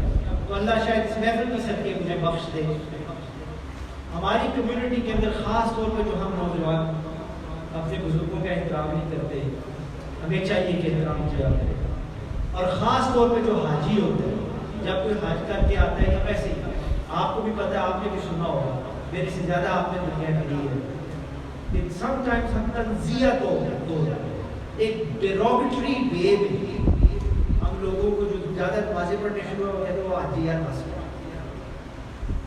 اب میں چاہتا ہوں کم از کم آج اس گفتگو کے بعد آپ یہ ایک احتیاط ہوئی ہے کہ آپ یہ سمجھ جائیں کہ حاجی کا مقام کیا ہے، وہ سمجھانے کے لیے میں اپنی تو کوئی بات نہیں کر رہا، میں نبی کریم صلی اللہ علیہ وسلم کا ارشاد پاک آپ کے سامنے رکھتا ہوں، اور انشاءاللہ مجھے بھی سمجھ آ گئی کہ آپ کو بھی سمجھ آ جائے گی۔ اللہ کے پیارے حبیب صلی اللہ علیہ وسلم نے ارشاد فرمایا حج کرنے والا خدا کا قاصد ہے، حج کرنے والا خدا کا قاصد ہے۔ نبی کریم صلی اللہ علیہ وسلم فرماتے ہیں یہ ماشاءاللہ آپ کی کمیونٹی کے بندے حج پہ جا رہے ہیں، اور انشاءاللہ اللہ ان کا حج قبول فرمائے، یہ سکسیسفلی جب واپس آئیں، یہ حاجی ہیں۔ سنیں ان کے بارے میں نبی کریم صلی اللہ علیہ وسلم نے کیا فرمایا۔ آپ صلی اللہ علیہ وسلم نے فرمایا کہ وہ پھر جو مانگتے ہیں اللہ تبارک و تعالیٰ یہ اللہ کے قاصد ہیں، جو وہ مانگتے ہیں، جو دعا یہ کرتے ہیں اللہ قبول فرماتا ہے۔ اور آپ صلی اللہ علیہ وسلم نے فرمایا حج کرنے والوں کو کہ حج اس طرح کرو کہ یہ سفر آخرت کا توشہ بن جائے۔ اور پھر حضرت ابو موسیٰ رضی اللہ تعالیٰ عنہ ارشاد فرماتے ہیں کہ صاحب لولاک صلی اللہ علیہ وسلم نے ارشاد فرمایا، اور یہ بہت اہم بات ہے، بہت اہم بات ہے، میرا بے شک ویلکم نہ کریں، اس کا ویسے کوئی فائدہ بھی نہیں ہے، میرا ویلکم کا کوئی فائدہ نہیں، میں جنہاں نام نسبت رکھنا ہوں دیکھ کے ویلکم کرے آپ کو، ٹھیک ہے، اللہ آپ کو خوش رکھے۔ یہ حاجیوں کی بھی اب آپ نسبت دیکھیں، سرکار نے ان کے بارے میں فرما دیا، سرکار نے فرمایا اللہ کا قاصد ہے، سرکار نے فرمایا جو دعا مانگے اللہ تعالیٰ قبول فرمائے گا، سرکار نے فرمایا حج اس طرح کرے کہ اب آپ کی آخرت کا توشہ بن جائے۔ پھر سرکار نے ایک بہت اہم بات فرمائی، ایک اور آپ صلی اللہ علیہ وسلم نے فرمایا کہ یہ جو حاجی ہیں نا، یہ جو حج کرنے والے ہیں، یہ جب حج کر کے اللہ تعالیٰ کے گھر سے واپس آتے ہیں تو اپنے گھر جب اس بارگاہ میں بھی پیش ہوں گے تو اپنے گھر والوں کے 400 بندوں کی یہ شفاعت کریں۔ سبحان اللہ۔ جس کو اس کا حوالہ چاہیے اس دن کے بعد آج میں بالکل حوالے دیکھتے لایا میں آپ کو حوالہ 400 بندے کا اپنے گھر والوں میں سے 400 لوگوں کا وہ ایک حج ہے خدا کی بارگاہ میں اس کو بخشش کرے۔ یہ سرکار مدینہ صلی اللہ علیہ وسلم نے فرمایا، اور سرکار مدینہ صلی اللہ علیہ وسلم فرماتی ہے کہ جب وہ حج کر لیتے تو اللہ تعالیٰ اس کو گناہوں میں سے نکال دیتا ہے، یعنی گناہ اس میں سے نکال دیتا ہے، اس کو پاک کر دیتا ہے۔ حضرت مجاہد رضی اللہ تعالیٰ عنہ کی روایت ہے کہ حضرت ابن عباس رضی اللہ تعالیٰ عنہ نے فرمایا کہ ہم اللہ کے حبیب کی خدمت گرامی میں حاضر تھے، یمن سے کچھ لوگ آئے، انہوں نے آ کے نبی کریم صلی اللہ علیہ وسلم کی بارگاہ میں ریکویسٹ کی، انہوں نے کہا یا رسول اللہ صلی اللہ علیہ وسلم حج کے کچھ فضائل بیان کر دیجیے۔ آپ صلی اللہ علیہ وسلم نے فرمایا کہ لو اب سنو، آپ نے فرمایا جو شخص حج یا عمرے کی نیت سے گھر سے چلتا ہے، یہ لوگ سمجھے آپ چل پڑیں گے، یہ لوگ جب حج کے لیے عمرے کے لیے نیت سے گھر سے چلتے ہیں، نبی کریم صلی اللہ علیہ وسلم نے فرمایا ان سے گناہ اس طرح اترتے ہیں جیسے درختوں سے پتے جھڑتے ہیں۔ فرمایا کہ جب وہ لبیک لبیک کرتے اللہ کے گھر میں حاضر ہوتے ہیں تو اس کا اللہ ان کو جواب دیتا ہے، اور جب مکہ میں وہ داخل ہو کر طواف و سعی کرتا ہے تو اللہ نیکیوں کو اس کے ساتھ کرتا ہے، گناہ تو جھاڑی لے مگر اللہ ان کے ساتھ نیکیوں کو جوڑ دیتا ہے، اور پھر جب عرفات کے میدان میں پہنچ کر حاجتوں کی طلب کی دعا کرتا ہے تو اللہ ساتوں آسمانوں پر اپنے فرشتوں کو حاضر کر کے بڑے فخر سے اپنے فرشتوں کو کہتا ہے، اے فرشتوں دیکھو، تم دیکھو میرے ان پیارے بندوں کو جن کے بال غبار آلود ہیں، جو دور دور سے آئے ہیں، جن کے جسم تھکاوٹ سے بھرپور ہیں۔ اللہ فرماتے ہیں مجھے اپنی عزت و جلال کی قسم کہ ان نیکوں کے صدقے میں ان کے بروں کو بھی معاف کروں۔ ان نیکوں کے صدقے جب لوگ کنکریاں پھینکتے ہیں، سر منڈواتے ہیں، کعبے کی زیارت کرتے ہیں تو عرش سے پکارنے والا پکارتا ہے، یہ ندا لگاتا ہے ان لوگوں کے لیے کہ تم اب اپنے گھروں کی طرف واپس چلے جاؤ، میں نے تمہارے پچھلے گناہ معاف کر دیے، اب آگے سے گناہ نہ کرنا۔ کیا خوب کسی نے کہا غریبوں بے سہاروں کو اگر آسرا نہ ہوتا تو تقدیر کے مارے خدا جانے کہاں جا۔ آؤ اب حج کر کے حاجی بن گئے، حاجی کر کے حج بن گئے، اللہ کے محبوب صلی اللہ علیہ وسلم کے پاس نہ چلیں۔ اگر آپ کی توجہ ہو اور میرے ساتھ یہ سفر آپ کر رہے ہیں تو آئیے اللہ کے حبیب صلی اللہ علیہ وسلم کی بارگاہ میں چلتے ہیں، اور ایک جن کی اداؤں کو اللہ نے حج بنایا، مدینہ رسول صلی اللہ علیہ وسلم کی طرف چلتے ہیں۔ معزز سامعین کرام، جب بندہ مدینہ پاک پہنچ کر، نبی کریم فرماتے ہیں جب بندہ مدینہ پاک پہنچ کر، سرکار مدینہ صلی اللہ علیہ وسلم فرما رہے ہیں جب بندہ مدینہ پاک پہنچ کر آپ فرماتے ہیں مجھ پر سلام بھیجتا ہے تو فرشتے اس پر سلام بھیجتے ہیں، جب وہ نیک کپڑے پہنتا ہے تو اللہ بہت سی نیکیاں عطا فرماتا ہے، اور زمانے دا سجدہ ہے کعبے دے بلے، یہ کعبے دا سجدہ ہے محمد دے بلے، اور شرق والا کعبے کی طرف منہ کر کے سجدہ کرتا ہے، غرب والا کعبے کی طرف منہ کر کے سجدہ کرتا ہے، شمال والا کعبے کی طرف منہ کر کے سجدہ کرتا ہے، جنوب والا کعبے کی طرف منہ کر کے سجدہ کرتا ہے، گورے کالے عربی اجمی وہ کعبے کی طرف منہ کر کے سجدہ کرتے ہیں، غوث کعبے کی طرف منہ کر کے سجدہ کرتا ہے، قطب کعبے کی طرف منہ کر کے سجدہ کرتا ہے، عبدال کعبے کی طرف منہ کر کے سجدہ کرتا ہے، اوتاد کعبے کی طرف منہ کر کے سجدہ کرتا ہے، عابد و زاہد کعبے کی طرف منہ کر کے سجدہ کرتا ہے۔ ارے پوری دنیا کے مسلمان کعبے کی طرف منہ کر کے سجدہ کرتے ہیں، زمانے کا سجدہ ہے کعبے دے بلے، تے کعبے کا سجدہ ہے محمد دے بلے۔ سامعین کرام، یہ اللہ کی نشانیاں ہیں۔ ارے جن جگہوں پر اللہ کے نبیوں اور ولیوں کے قدم لگے اللہ کی نشانیاں بن جاتی ہیں، اور لیکن جہاں اللہ کے محبوب صلی اللہ علیہ وسلم اے انہاں واسطے گانے جڑے ڈائریکٹ مدینہ جاتے اپنا ڈائریکٹ مکہ جاتے نے تو مدینہ پاک نہیں جاتے، غور نہ کر سنو، اور جہاں اللہ کے محبوب آرام فرما رہے ہیں ان جگہوں کا کیا مقام ہوگا؟ کعبے میں نہ پورے سال میں ایک دفعہ حج ہوتا ہے، کوئی دو دفعہ حج نہیں ہوتا، کعبے میں پورے سال میں ایک دفعہ حج ہوتا ہے۔ اور میرے پیارے نبی، آپ کے پیارے نبی، اللہ کے محبوب صلی اللہ علیہ وسلم فرماتے ہیں میری مسجد میں، میرے شہر میں، مدینہ منورہ میں ہر لمحہ اللہ کے محبوب سرکار دو عالم صلی اللہ علیہ وسلم نے فرمایا، اور میری مسجد میں 2 رکعت پڑھنے والے کو حج کا ثواب ملتا ہے، اور مکے میں جلال ہے تو مکے میں جلال ہے تو مدینے میں جمال ہے، اور میرے بھائیوں اسی میں سارا کمال ہے۔ مگر جب اس باقہ مصطفیٰ صلی اللہ علیہ وسلم میں حاضری ہو تو روزہ اقدس صلی اللہ علیہ وسلم کی حاضری دینے کے بعد اسی وقت غلام کو بتا دیا جاتا ہے، اور غور نہ گل سنیو، اسی وقت غلام کو بتا دیا جاتا ہے کہ بھائی جنت مکے میں بھی ملتی ہے، جنت مدینے میں بھی ملتی ہے، مگر مکے میں جو جنت ملتی ہے وہ ادھار ہے، اور مدینے میں جڑا سودا ہے اور نقدی سودا ہے۔ یہ زمین اور ریاض الجنہ کی زمین، اور یہ زمین اور ریاض الجنہ کی زمین اب قضا کے سوا اور کیا چاہیے؟ روضہ رسول صلی اللہ علیہ وسلم کے قریب جب پہنچ جائیں گے انشاءاللہ پہنچیں گے، آج بھی پہنچیں گے، وہاں بھی پہنچیں گے۔ روضہ رسول صلی اللہ علیہ وسلم کے قریب لکھا ہوا ہے ما بین بیتی و منبری روضۃ من ریاض الجنہ، نبی کریم صلی اللہ علیہ وسلم کے روضے کے پاس لکھا ہے، آپ صلی اللہ علیہ وسلم کے روضے کے پاس لکھا ہے میرے گھر اور میرے منبر کے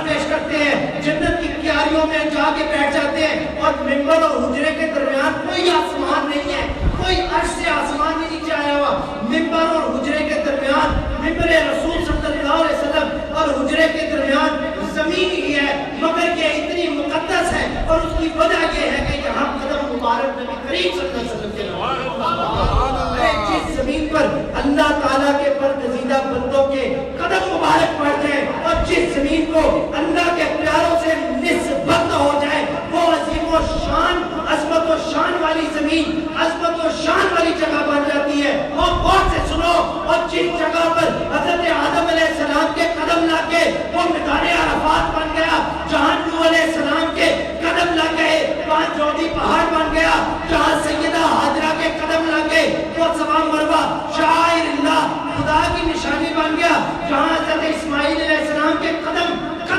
پیر لگے وہاں ایڑیاں رگڑ گئی، وہاں زمزم کا کنواں بن گیا، اور جس جگہ ابراہیم علیہ السلام کے قدم لگے اس جگہ کو اللہ نے اپنا مصلی بنا دیا، وہاں نفل ادا کرنے کا حکم ہو گیا، جہاں سیدہ کائنات کے بابا مولا علی کے پیر صدیق کے دستگیر صلی اللہ علیہ وسلم کے قدم لگ جائے وہ جگہ پھر عرش معلیٰ بن جاتی ہے۔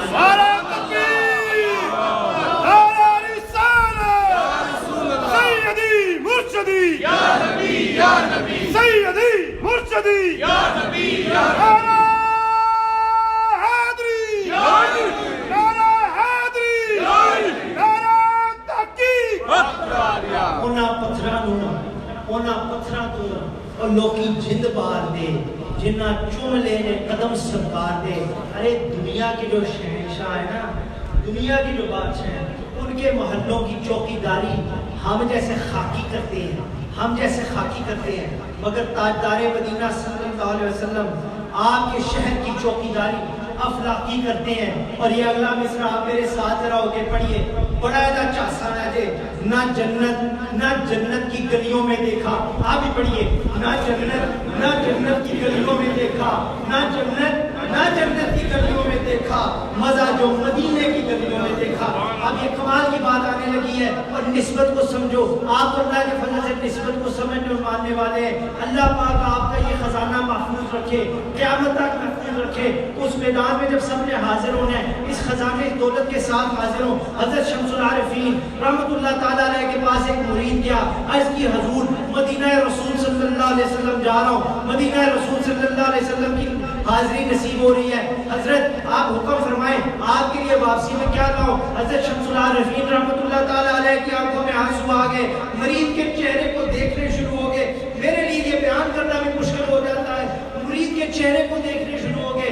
اگر آج کل کا کوئی بہروپیہ پیر ہوتا تو یہ شاید کہتا تو میرے واسطے وہ سونے دی ٹکی لے آئیں، وہ سونے دی اینٹ لے آئیں، آئی فون لے آئیں، وہ موبائل لے آئیں، کوئی شے لے آئیں، مگر نہیں، حضرت شمس العارفین رحمت اللہ تعالیٰ علیہ محبت سے اپنے مرید کے چہرے کی طرف دیکھنے شروع ہو گئے۔ اللہ کے کامل ولی ہے نا، مصطفیٰ صلی اللہ علیہ وسلم کے عاشق ہیں، اپنے مرید کے چہرے کو دیکھنے شروع ہو گئے، محبت سے کہا تو مدینہ رسول صلی اللہ علیہ وسلم جا رہا ہے، میرے لیے اگر کچھ لانے کا تم نے حامی بری ہے تو میرا صرف ایک کام کریں۔ اس نے ہاتھ جوڑ کے عرض کی حضرت آپ حکم کر کے تو دیکھیں انشاءاللہ تعالیٰ یہ خادم حاضر ہے۔ اس نے ہاتھ جوڑ لیے، آپ نے اپنا کفن نکالا، آپ نے کفن نکال کر اس کو پکڑایا، آپ نے فرمایا میرا یہ صرف ایک کام کریں، میرے لیے کچھ نہ اور لائیں، مجھے کسی چیز کی طلب نہیں، مجھے کسی چیز کی ضرورت نہیں، میرے بھائی وصل دولت ہی ہے۔ حضرت شمس العارفین رحمۃ اللہ تعالیٰ علیہ نے فرمایا، اپنا کفن اس کے ہاتھ میں تھمایا، فرمایا یہ میرا کفن لے جا اور دنیا کی گلیوں میں رکھ دی، اس کے اوپر جب کوئی کتے کے قدم لگ جائیں گے تو وہ کتے کے پیر جو میرے کفن میں لگیں گے وہ میں اس بارگاہ میں پیش کر کے اس کے صدقے اپنی بخشش اللہ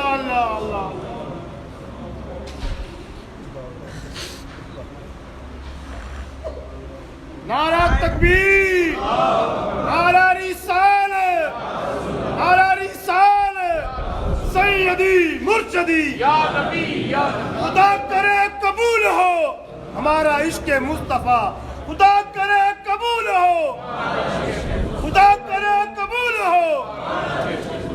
معزز سامعین کرام،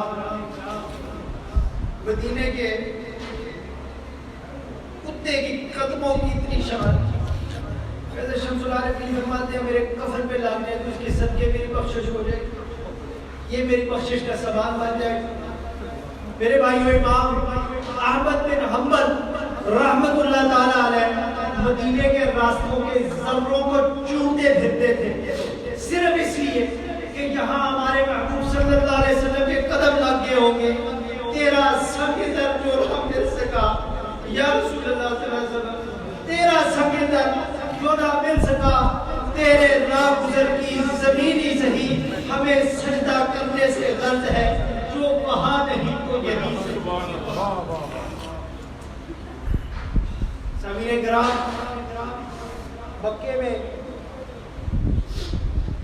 مکہ مکرمہ میں جنت ادھار ہے، اس کی بارگاہ میں پیش ہوں گے، حساب کتاب ہوگا، اس پاک ذات نے معاف کیا تو جنت ملے گی، وہ حج وہ حاضری قبول کی مقبول ہوئی تو جنت ملے گی۔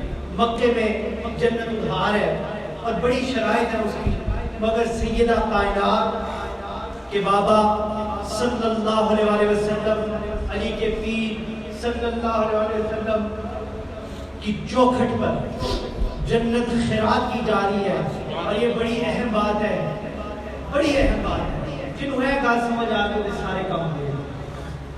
بھائیو یہ سخیوں کا آستانہ ہے، یہ سخیوں کا آستانہ ہے، ارے قدموں کی نسبت جنت کو زمین پر لے آئی ہے، نسبت کا مقام اور نسبت کی شان کو دیکھو، آؤ نسبت کو ماننے والوں اور نسبتوں کی تعظیم کرنے والوں، سارے کا سارا تمہارا اور ہمارا حج نسبتوں کا نام ہے۔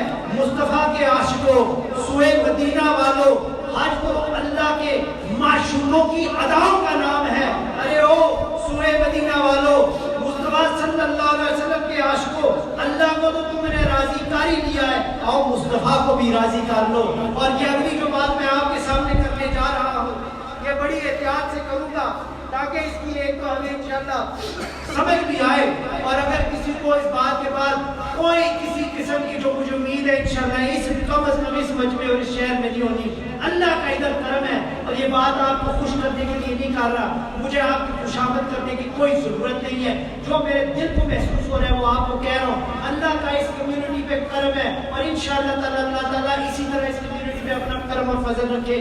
حاکم اور عبرانی جیسی اوتھینٹک کتابوں میں یہ روایت نقل کی گئی ہے، حضرت زید بن ارقم رضی اللہ تعالیٰ عنہ روایت کرتے ہیں کہ ہم رسول اللہ صلی اللہ علیہ وسلم کے ساتھ نکلے۔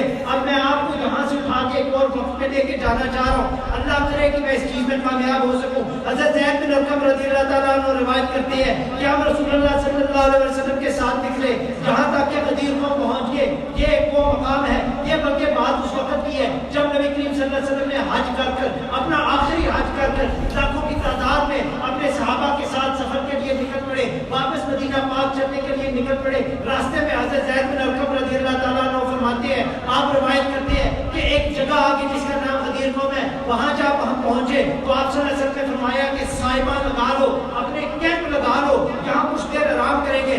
آپ نے یہ حکم فرما دیا، ساروں نے اپنی وہاں بیٹھنے کا انتظام کر لیا، اور حضرت زید بن ارقم رضی اللہ تعالیٰ عنہ روایت فرماتے ہیں، آپ کہتے ہیں کہ اس دن نبی کریم صلی اللہ علیہ وسلم کے جسم کے اندر تھکاوٹ بھی نمودار تھی، آپ کے اندر تھکاوٹ بھی نظر آ رہی تھی، اور وہ دن تھا بھی بہت گرم۔ بہرحال آپ فرماتے ہیں حضرت زید بن ارقم رضی اللہ تعالیٰ عنہ کچھ دیر کے بعد جب سارے صحابہ اس میدان میں بیٹھ کے ساروں نے وہاں قیام کر لیا تو نبی کریم صلی اللہ علیہ وسلم نے میرے رسول صلی اللہ علیہ وسلم میں تشریف فرما ہو گئے، اور آپ نے وہاں بیٹھ کر اللہ سبحانہ و تعالیٰ کی حمد و ثنا بیان کی، اور وہ بیان کرنے کے بعد آپ نے تمام صحابہ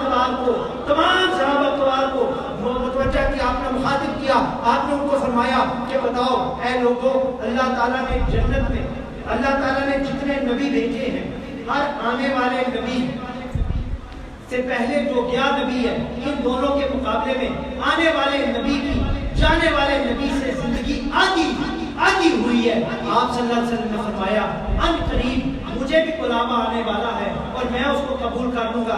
یہ بات سن کر صحابہ اقبال کو کب کبھی تاری ہوگی، عقل مند تھے، سمجھ والے تھے، اللہ کو ان پہ کرم اور فضل تھا، ان کی جوتیوں کے خاک برابر بھی ہم نہیں ہیں، ہمارے سروں کے وہ تاج ہے، وہ نبی کریم صلی اللہ علیہ وسلم کی سانسوں کے ساتھ سانس لینے والے ہیں۔ ان کو سمجھ آ گئی، ان کے دل میں محسوس ہو گیا کہ یہ کوئی اب چھوٹی موٹی گفتگو نہیں ہے، نبی کریم صلی اللہ علیہ وسلم کی ہر گفتگو اعلیٰ ہے۔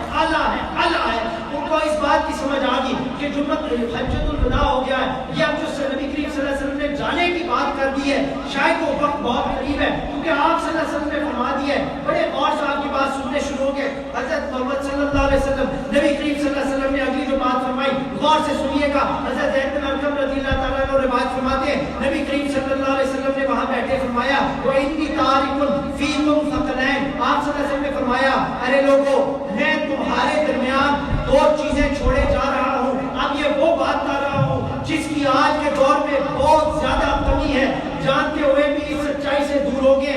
اللہ تعالیٰ اس کے قریب ہمیں انشاءاللہ تعالیٰ یہاں بھی رکھے اور وہاں بھی رکھے. نبی کریم صلی اللہ علیہ وسلم نے فرمایا تمہارے درمیان دو چیزیں چھوڑ کے جا رہا ہوں. آپ صلی اللہ علیہ وسلم نے فرمایا اس کے ہوتے ہوئے، ان دو چیزوں کے ہوتے ہوئے ان کو اگر پکڑے رکھو گے ہرگز گمراہ نہیں ہوگے. آپ صلی اللہ علیہ وسلم نے فرمایا مالن تدلو، ہرگز گمراہ نہیں ہوگے. پہلی چیز آپ صلی اللہ علیہ وسلم نے فرمائی کتاب اللہ ہے، قرآن ہے، خدا کی کتاب ہے. اسے مضبوطی سے پکڑ لو، اسے زور سے پکڑ لو، اس کے ساتھ رہو، انشاءاللہ گمراہ نہیں ہوگے. پھر اگلی بات کہنے سے پہلے اب اس مومنٹ، اس وقت کی اہمیت کو سمجھے، سرکار کی ادا کو سمجھے. نبی کریم صلی اللہ علیہ وسلم جب دوسری چیز کا ذکر کرنے لگے تو آپ صلی اللہ علیہ وسلم اپنی جگہ پر کھڑے ہو گئے. آپ صلی اللہ علیہ وسلم نے کھڑے ہو کر مولا علی کرم اللہ وجہ کریم کا ہاتھ تھام لیا. آپ صلی اللہ علیہ وسلم نے پھر فرمایا لوگوں کو مخاطب کر کے، اپنے پیارے صحابہ کو مخاطب کر کے آپ صلی اللہ علیہ وسلم نے فرمایا اے لوگوں، کون ہے جو تمہاری جانوں سے زیادہ قریب ہے؟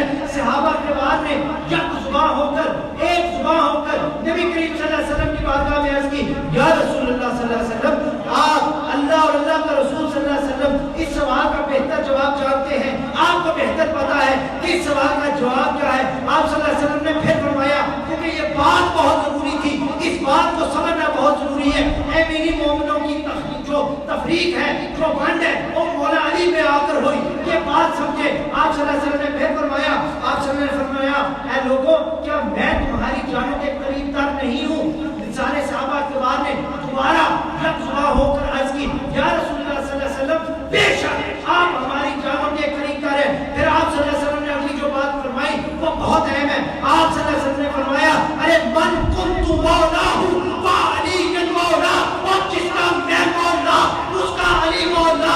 ارے یہ کون سا ہاتھ ہے؟ نبی کریم صلی اللہ علیہ وسلم اپنی جگہ پہ کھڑے ہیں. یہ کون سا ہاتھ ہے جس نے علی کے ہاتھ کو تھامے ہوا ہے؟ ارے یہ اللہ کا ہاتھ ہے جس کے اشارے سے چاند کے دو ٹکڑے ہوں گے.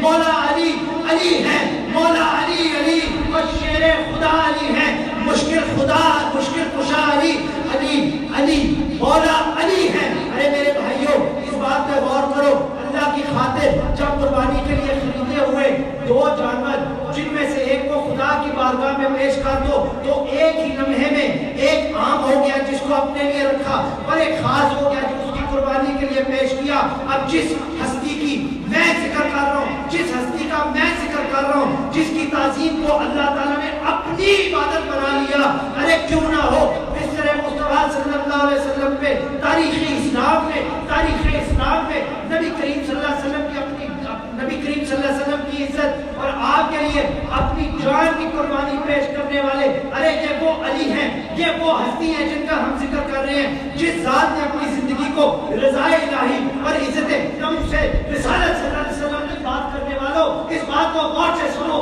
وہ علی ہے جس نے مولا علی نے نبی کریم صلی اللہ علیہ وسلم کی جان کے لیے، ان کی عزت کے لیے اپنی جان کی قربانی حاضر کر دی، اپنی جان حاضر کر دی. ارے مولا علی کی تعظیم کو اللہ تعالیٰ نے اپنی عبادت بنا دیا.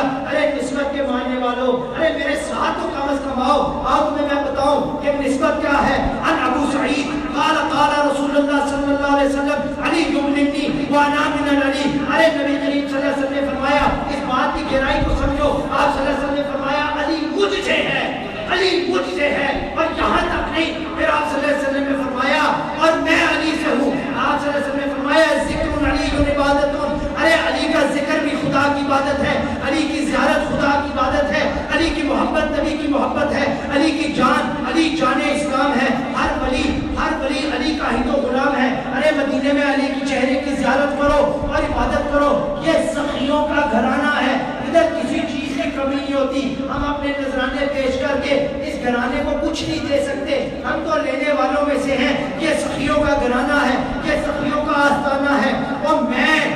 تیری سخاوت میں قربان جاؤں، میں کیوں نہ تیرے در پہ اپنا دامن بچھاؤں، تیرے ہاتھ تھکتے نہیں کملی والے، کرم کے خزانے لٹاتے لٹاتے۔ ارے اسی لیے میں کہتا ہوں، اور اللہ کے فضل سے صرف یہاں نہیں، انشاءاللہ آپ بھی دعا کیجئے اس دنیا سے جب یہ نکمہ بندہ جائے، جب میں اس دنیا سے جاؤں تو یہی کہتا جاؤں، ارے سنیے میری بات، میں اپنا تعارف کراتا ہوں، ارے میں کون ہوں، آل نبی ہوں، اولاد علی ہوں۔ میں بتاتا ہوں، ہم سادات پہ فرض ہے کہ برتن پاک کی بات کریں، آپ مفتیوں پہ ان کا قرض ہے کہ برتن پاک کی بات کریں، اور اس بات کرنے سے کوئی کسی کا ایمان خراب نہیں ہوتا، بلکہ مومن کی نشانی ہے جو برتن پاک سے محبت کرے، جو مولا علی کا گاج بج کے ذکر کرے، یہ مومن کی نشانی ہے۔ میں چیلنج کرتا ہوں کسی کو جو اس بات کے خلاف جائے، اور اس بات کے خلاف کوئی مومن نہیں جا سکتا، کیونکہ یہ میری بات نہیں، یہ سرکار مدینہ کا فرمان ہے۔ اور میں اپنا تعارف کراتا چلوں، میں گدائے اونچائے پنجتن ہوں، واسطہ سید کربلا کا، آپ بھی آج واسطہ ڈال کے تو دیکھیے، اور واسطہ سید کربلا کا، واسطہ سیدہ کی رضا کا، واسطہ غوث جلی کا، واسطہ ہند الولی کا، واسطہ نصیب علی کا، واسطہ مہر علی کا، واسطہ جماعت علی کا، واسطہ ولایت علی کا، ارے واسطہ منظور حسین کا، واسطہ حامد علی کا۔ اللہ پاک ہمارے عشق کو سلامت رکھے، اللہ پاک ہمارے ایمان کو سلامت رکھے، اللہ پاک ہمیں اس در کا غلام رکھے۔ ارے میں گدائے اونچائے پنجتن ہوں، میں فقیر کوئے رسول ہوں، میں علی کے گھر کا غلام ہوں، میں مبارک شہر بطول ہوں، ہے یہی غرور حیات کا، یہی فخر ہے میری ذات کا۔ ارے میں نجف کے دیس کی خاک ہوں، میں علی کے پاؤں کی دھول ہوں، میں علی کے پاؤں کی دھول ہوں۔ مولا علی علی ہے، مولا علی علی ہے، مشکل کشا علی ہے، شیر خدا علی ہے۔ اور اس بات کا اپنی گفتگو ختم کرتا ہوں، انشاءاللہ تعالی اللہ میری حاضری قبول فرمائے۔ اے تن میرا چشمہ ہوے، اور میں مرشد ویکھ نہ رجا ہوں، لو لو دے منڈ لکھ لکھ چشمہ، ایک کھولا ایک کجا ہوں، اتنا ڈٹھیا صبر نہ آوے، اور نہ کتے ول بھجا ہوں، مرشد دا دیدار ہے ہوں، اور مینوں لکھ کروڑا چاہوں۔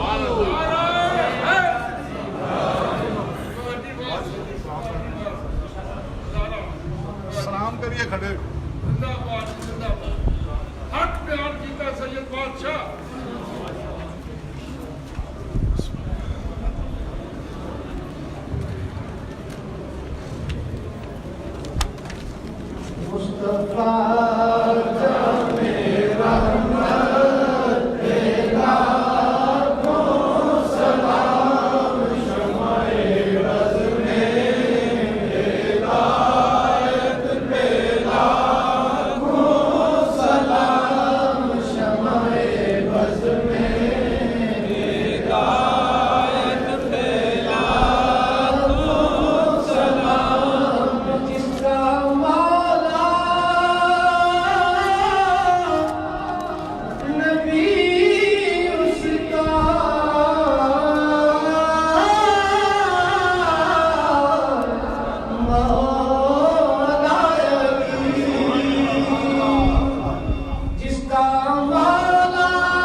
فاطمہ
خدمت عابد شریف سجادہ نشین آستانہ اہل حوص یگانہ چہلے شریف بھی سید اختصار حسن شاہ صاحب دامت برکاتہم عالیہ دعا فرماتے ہیں. اس کے بعد روضہ رسول سے جو چکر آئی ہے اس کی زیارت جو کرائی جائے.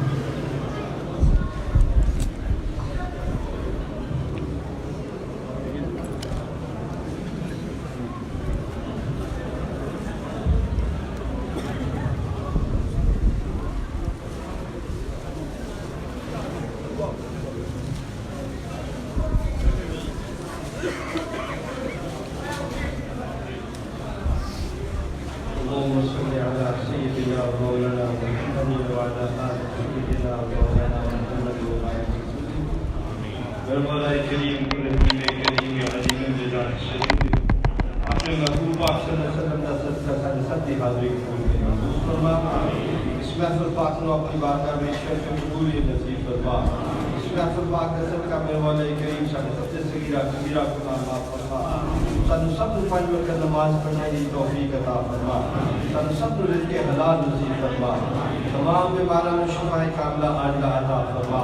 بالخصوص کی ساتھیوں نے اس محفل کو قائم کرنے دے جس طرح بھی یہ بھی حصہ لیا سب یہ کافشن اپنی کعبات کا بھی شرف قبول نصیب فرما.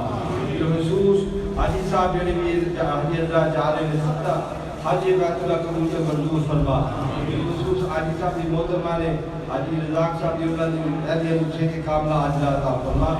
خبر بیٹی صاحب حافظ صاحب دی بیٹی اولاد مدینہ عنایت فرما.